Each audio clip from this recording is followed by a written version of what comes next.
Bismillahirrahmanirrahim. Assalamualaikum warahmatullahi wabarakatuh. Good morning, everyone. Good morning, my friend. Good morning, Mr. Sahid. Let me introduce myself. My name is Rizky Ramadan. I'm here to present my presentation about friends, fans, and followers do adworks on social network and how gender and age shape receptivity.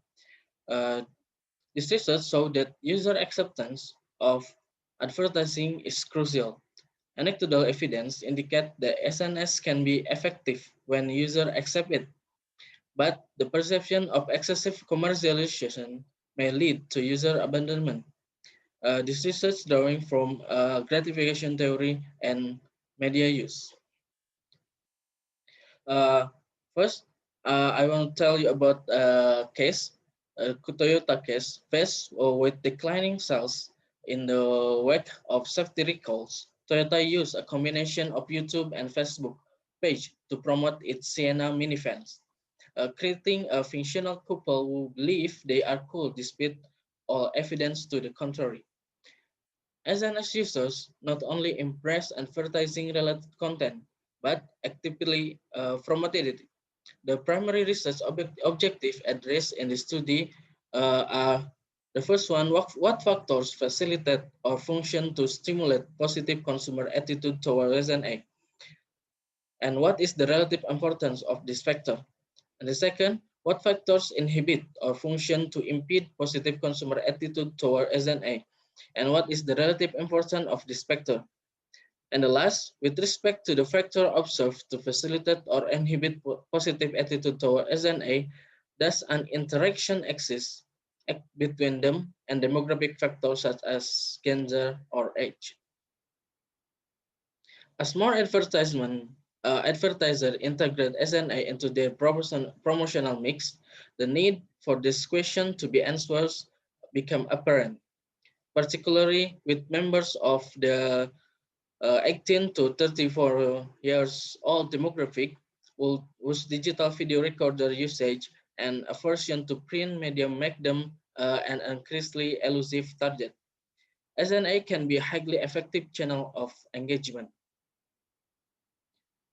Uh, Also, internet users who actively contribute content as opposed to those who merely consume content view online advertisement more negatively.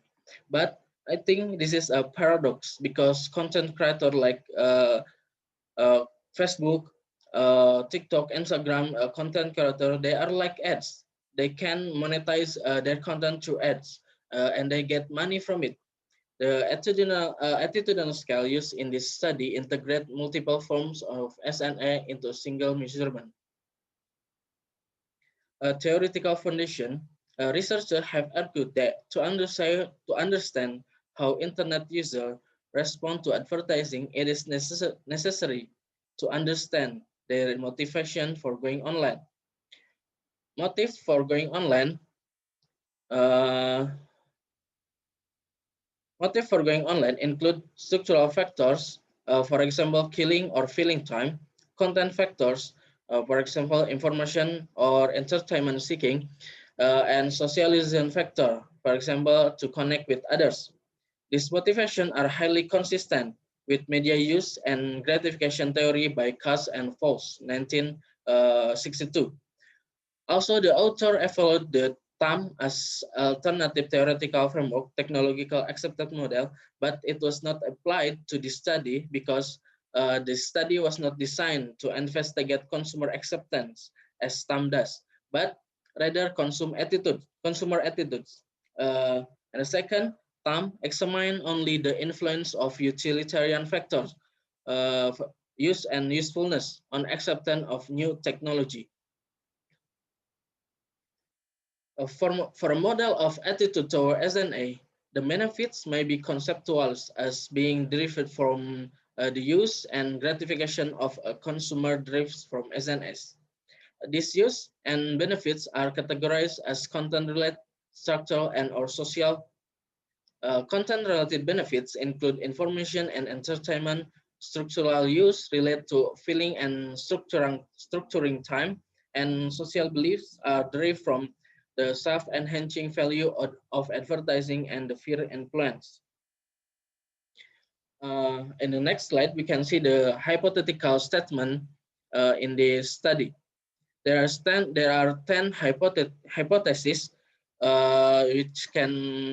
which are can you see in my PowerPoint. This is the hypothesis model. Uh, as we can see, the model show in PowerPoint. There is all related positively to attitude toward SNA, except invasiveness and privacy concern, which has to be negative, yes, uh, to the attitude toward SNA. And the next to the methodology, the sample frame consists of residents of a major metropolitan area in the southwestern United States.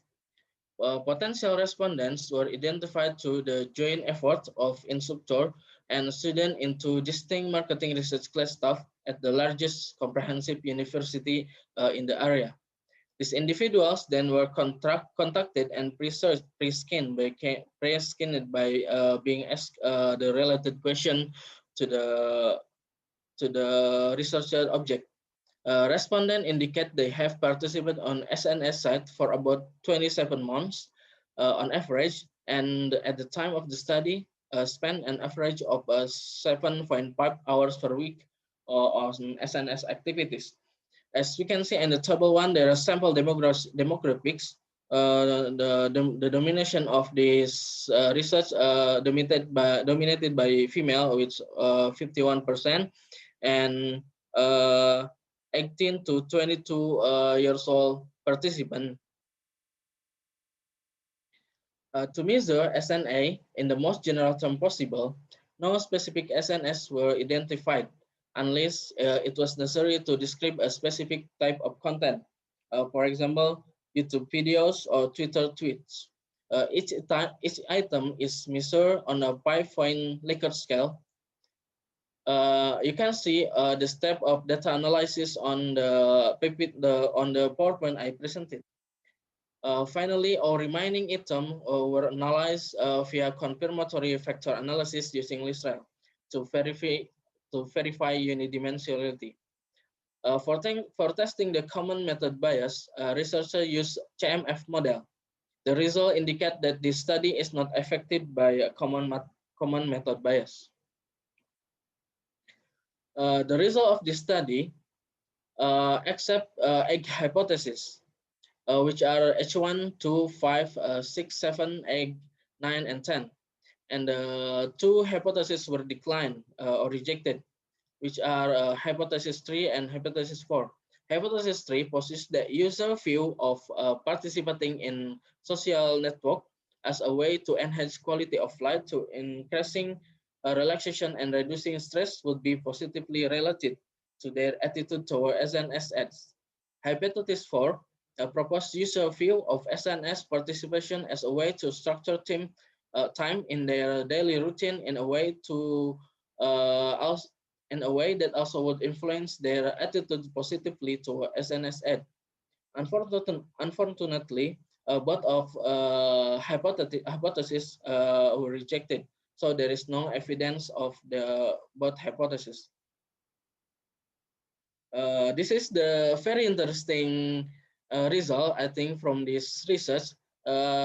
Except although there is no hypothetical statement about age will be moderate, the relationship between factor and attitude toward SNA, the researcher possesses a post hoc moderator analysis age.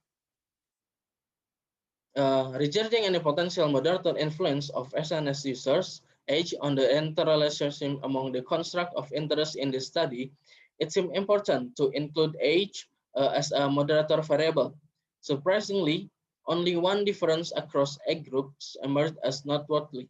For the age group of 19 to 24 years, the influence of demonstrated a significant increase in strength. Discussion and implication. Advocates of media's use and gratification theory long have speculated that media content and socialization factors might impose determinant influence on user attitude toward SNA, such as television or cell phone messaging. User might visit SNS for structural purpose without considering SNA as separate from other SNS activities. For example, user frequently might sign in into their Facebook page to relax or relieve stress, but user motivation are apparently unlikely to be specifically tied to improving quality of life by viewing advertising. Instead, a user relax to orchestrate by viewing combination of non-commercial and commercial posts.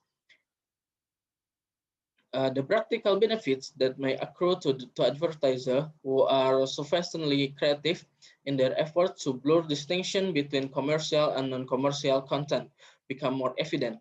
It is worth noting that entertainment exhibits almost 4 times more strength of influence on favorable consumer attitude toward SNA, and the second most influential predictor variable, for example, informative. So there is no there is a practical implication which the advertiser should blur distinction between which is the which are the commercial posts, which are the non-commercial posts. So there has to be no difference between both posts. The study point toward other interesting direction for future research. For example, what factors determine whether advertising is viewed as relevant and personalized as opposed to intrusive? In addition, the prospect that various social determinants may impact acceptance of SNA should be investigated. The study of social media still is in an iterative stage. The study contributes its unique understanding of the relationship that were examined. But as would be expected, the study raised as many new questions as it answered. And also, this research has limitation. There is the sample was constrained to the southern United States. The sample also was skewed to a younger respondent. So using this model as foundation, this possibilities will be investigated in future research project that investigate the attitude of more generable sample. So there is that's all from me. That's my presentation. Thank you for your attention. And if you have any question, please ask me in the class tomorrow. Thank you very much.